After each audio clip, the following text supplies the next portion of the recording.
Philos Yeah. in Greek means friend or love. Love and friend are synonymous. And the study is any aphi is the study of. So it's a study of love. And to have a philosophy is to know how to love and to know where to put it. Because you can't put it everywhere. You walk around, you got to be a minister or a priest saying, yes, my son, or yes, my daughter, bless you. But people don't live that way. They live with anger and hostility and problems and lack of money, lack of, tremendous disappointments in their life. So what they need is a philosophy. What everybody needs is a way to say, where and how can I love? Can I be in love so that I can live?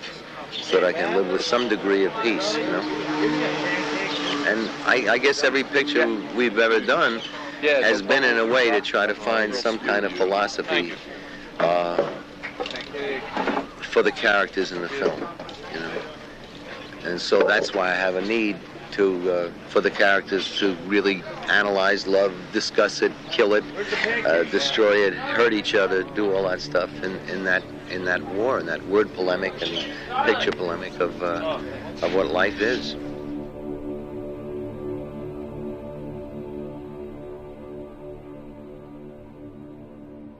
And that's what drove the ego too. Fed the ego. I mean, that was part of feeding the ego. Money, clothes, cars, accolades, the advent of social media, the Twitter account, paparazzi photos, going to Paris Fashion Week, all of that. It's overwhelming. I mean, when you clear your mind to the degree you are now, and you sit out here in Wyoming making music, which is spiritually fulfilling to you and hopefully to millions of other people. You know what? I was not just addicted to sex. I was also addicted to inspiration. But there's only one,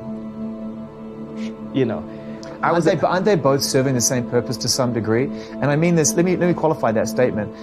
Okay, addiction, be it sex, drugs, alcohol, is a coping mechanism that is designed to fill a space in you that can't be filled, an insatiable hole, right? Requiring more and more.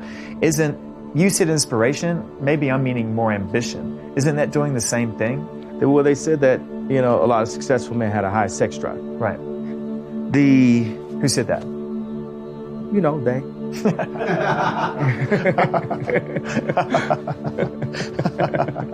So many quotes attributed to they.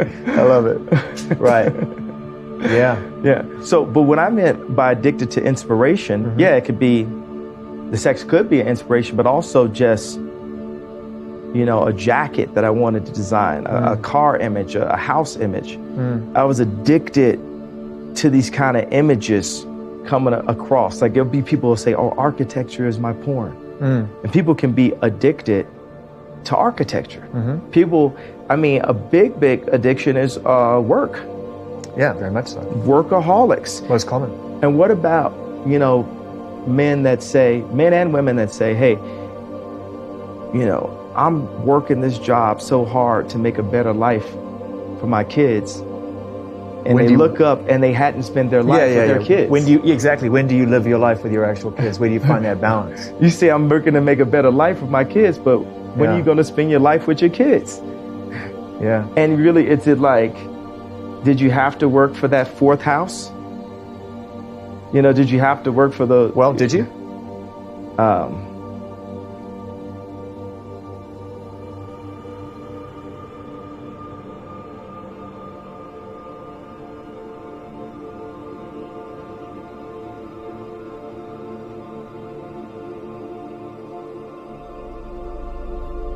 So,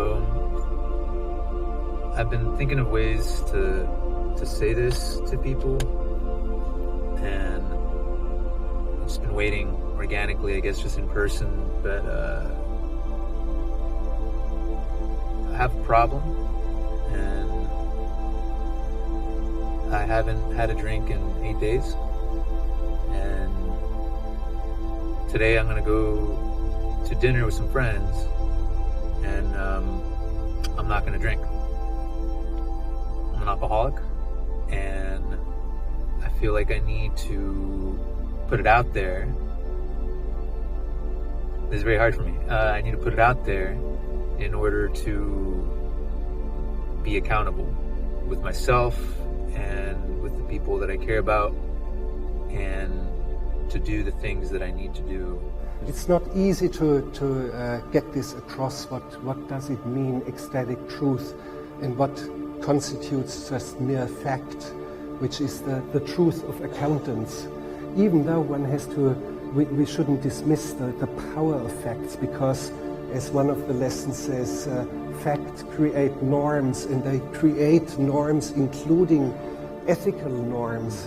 When you see, for example, footage shot in concentration camps right after they were liberated, it is fact, and nothing but that. And it has such an immense power that it creates norms of moral behavior.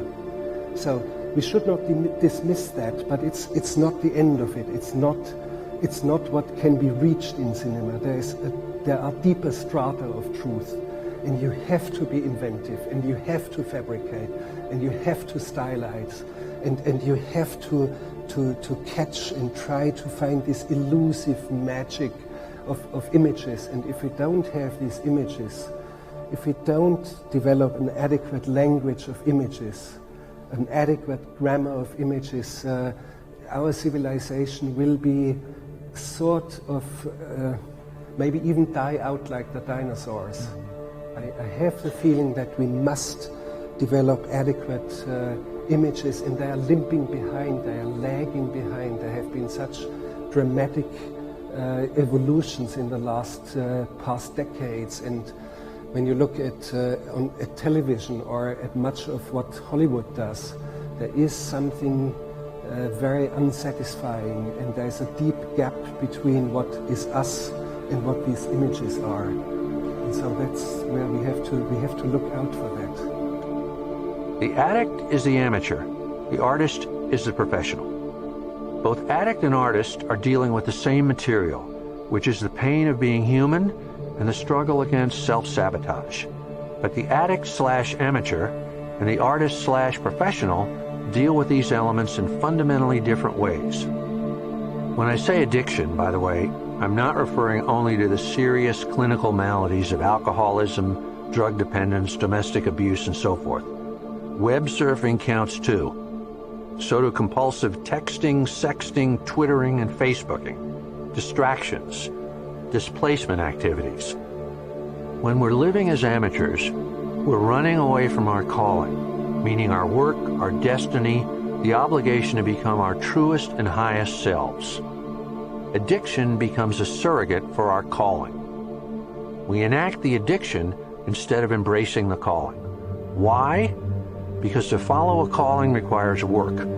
It's hard, it hurts. It demands entering the pain zone of effort, risk, and exposure. So we take the amateur route instead. Instead of composing our symphony, we create a shadow symphony, of which we ourselves are the orchestra, the conductor, the composer, and the audience. Just want to say that I'm blessed to have the people that I have in my life. My mom, my sister, my brother, and my friends. I know that I'm probably going to lose, hopefully not, but I'm probably going to lose some of you, and that's fine. I made peace with that. And there are things that I want to do in my life that alcohol is just getting in the way of. It affects the time that I have available to work on myself and to help the people that I want to help and the projects that I want to do. And I just need to learn how to respect myself and follow my own advice and do what I have to do and just be a man. Just like any invention or anything starts with an idea, and the idea then gets manifested in the material world. It's a beautiful process, and many internal rewards in the doing.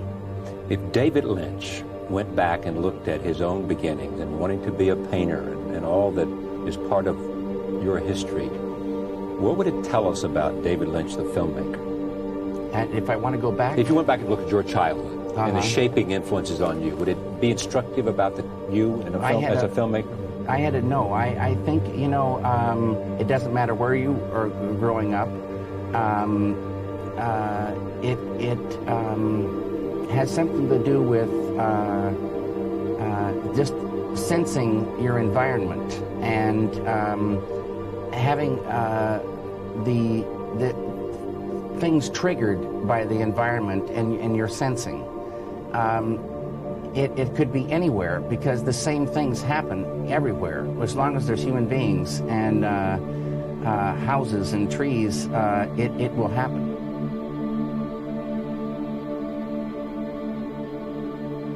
Content-wise, do you feel like you could talk about anything, or do you feel an obligation to talk about certain things? I can talk about anything.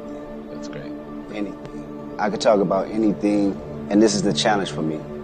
Being able to talk about anything and make it connect, you know, to a listener, where the listener can either feel like you or feel like they understand you, or you have just a deeper connection through the music with the listener. Talking to a little kid and making that represent something and feel like something, or saying the most brutal, harsh things on record where, you know, society may not want to hear it, you know, but still having that connection. And that's what I think music is about for me.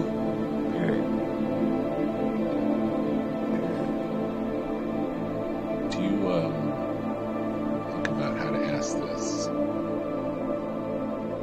Let's talk about how you got to this place of doing this. Like, what would have been inspirations along the way for you, musically, lyrically, or philosophically, that got you to this stage? Oh man, that's a journey.